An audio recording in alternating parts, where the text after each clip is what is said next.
गुड़िया कांड में सीबीआई ने अपनी चार्जशीट दाखिल कर दी।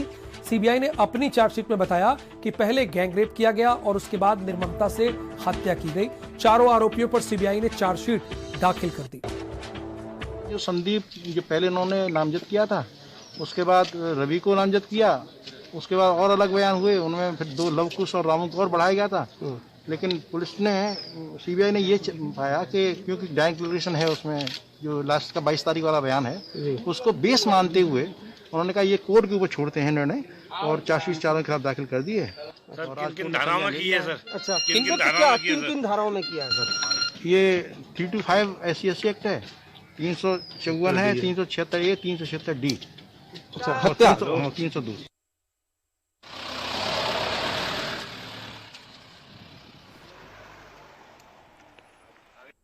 तरीके से हमारे पास और भी एविडेंस थे, और मीडिया में जो डिफरेंट वहां पर लोगों ने जो पंचायत स्तर के नैरेटिव चलाने की कोशिश की कि परिवार ने ही इस तरीके से क्राइम किया है, जबकि मेरे पास सारे एविडेंस थे। और अच्छी बात यह है कि जो भी सीबीआई ने इन लोगों को दोषी पाया है, चार्जशीट फाइल की है, इस चार्जशीट का मैं स्वागत करती हूँ।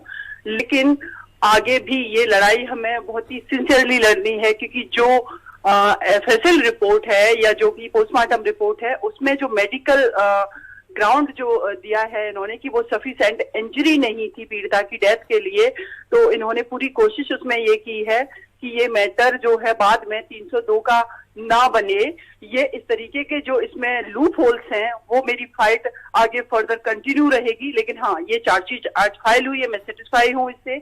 और उसके अलावा एक और चीज मैं आपको जिक्र करना चाहूंगी कि इस चार्जशीट में मुझे ये भी देखना है कि इन्होंने जो क्राइम जो डीएम ने किया है वहां पर उनके अगेंस्ट कुछ भी फाइल किया है या नहीं, क्योंकि हम सब ने देखा है रात में डीएम ने किस तरीके से डेड बॉडी को जलवाया है वहां पर।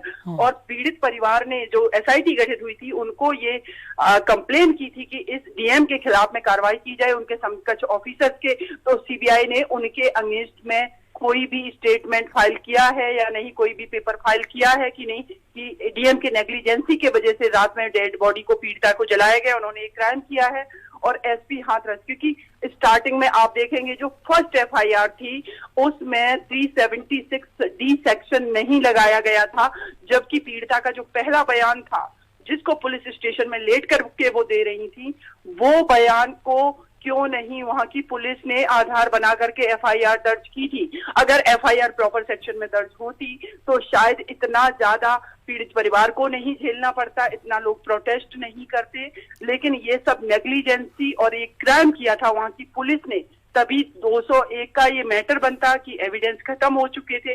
अगर ये प्रॉपर सेक्शन में पहली बार ही एफआईआर दर्ज होती तो पीड़िता के ऊपर अगर सीमेन वगैरह की बात जो की है एडीजी उत्तर प्रदेश ने कि वहां सीमेन नहीं पाया गया, डेफिनेटली मेडिकल होता और ये सारे प्रूफ जो थे वो मिलते तो कोर्ट में ये केस और भी स्ट्रॉन्ग तरीके से आता। लेकिन ये सारे जो एविडेंस थे वो डिस्ट्रॉय करवाने का पूरा षड्यंत्र पुलिस ने किया था।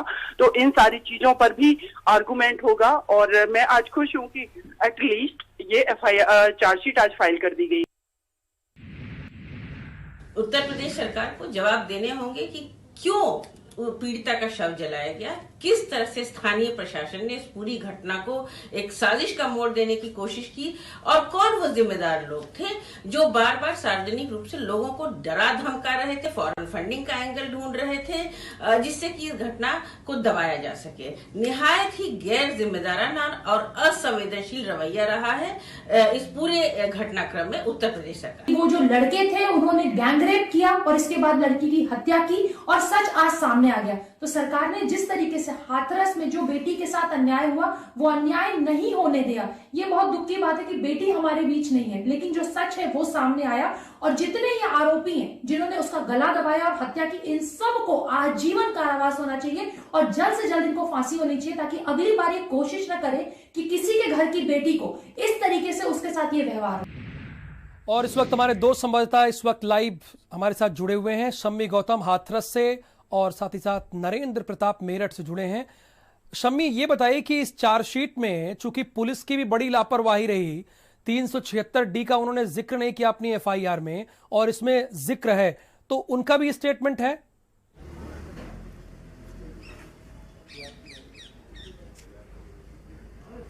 जी बिल्कुल, जैसा कि आरोपी पक्ष के अधिवक्ता ने बताया है और कोर्ट में आज सीबीआई द्वारा जो चार्जशीट दाखिल की गई है उसमें 376 ए, डी और SC, ST और हत्या के मामले जो दर्ज हुए थे उनको बिल्कुल सही पाया गया है और उत्तर प्रदेश पुलिस के और उन अधिकारियों के वो दावे बिल्कुल सिरे से सीबीआई ने खारिज कर दिए जो इस मामले को बिल्कुल झूठा बता रहे थे। तो कहीं ना कहीं उत्तर प्रदेश पुलिस के जो दावे थे। बिल्कुल शमी, आप हमारे साथ बने रहिए। नरेंद्र भी हमारे साथ जुड़े हुए हैं। नरेंद्र, देखिए क्लियर है, आज जो चार्जशीट दाखिल की गई सीबीआई की तरफ से, इसमें 376 ए, 376 डी, 302, 325 इन तमाम धाराओं का जिक्र है। लेकिन आप भी वहां गए, रिपोर्टिंग किया, आपने देखा पुलिस तो इससे आनाकानी करती रही।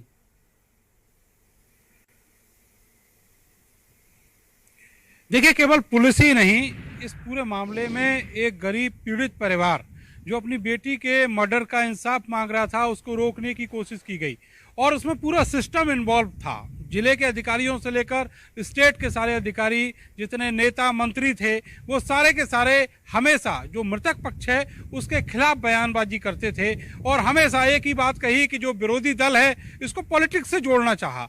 और तो और स्थिति ये हो गई कि जो हिंदूवादी संगठन है वो भी इस परिवार के खिलाफ उतर आए।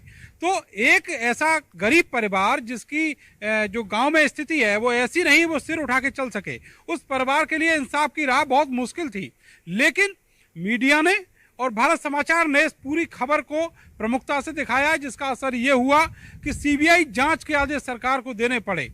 और उसके बाद जब ये 2 महीने बाद चार्जशीट फाइल हुई है तो वो सारे आरोप जो पीड़ित परिवार की ओर से आरोपी पक्ष पर लगाए गए थे वो सारे सत्य पाए गए हैं। आप देखिएगा, इस पूरे मामले में जो एसपी थे उनके खिलाफ कार्रवाई तो तुरंत कर दी गई, लेकिन जो डीएम जिन्होंने रात के अंधेरे में जबरन उस लड़की का शव जलवाया, वीडियो सबके सामने है, दुनिया ने देखा है, वो सारी चीजें सरकार अच्छे से जानती है, कोर्ट ने भी उन सब चीजों को देखा है, लेकिन अभी तक उस डीएम के खिलाफ कोई कार्रवाई नहीं की गई है।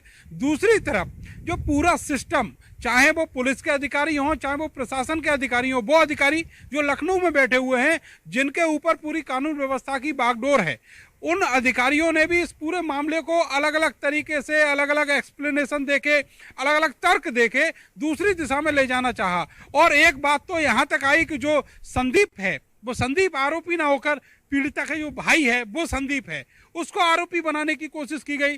जेल से चिट्ठी वायरल की गई, पीड़ितों की चिट्ठी, जो आरोपी पक्ष हैं, माफ कीजिएगा, उनकी चिट्ठी जेल से वायरल हो गई बिना किसी फोल्ड हुए। और ऐसी स्थिति वायरल हो गई जब ये पूरा मामला बहुत हाइप पे था। तो समझा जा सकता है राहुल कि इस प्रदेश में कानून व्यवस्था को लेकर जो भी दावे किए जाएं, लेकिन जहां बात आती है किसी गरीब परिवार की, जहां बात आती है किसी अबला स्त्री की, किसी लड़की की, बिल्कुल नरेंद्र, आज सीबीआई की चार्जशीट में ये क्लियर भी हो गया, जो झूठ बोल रहे थे वो दिख गए। किसान का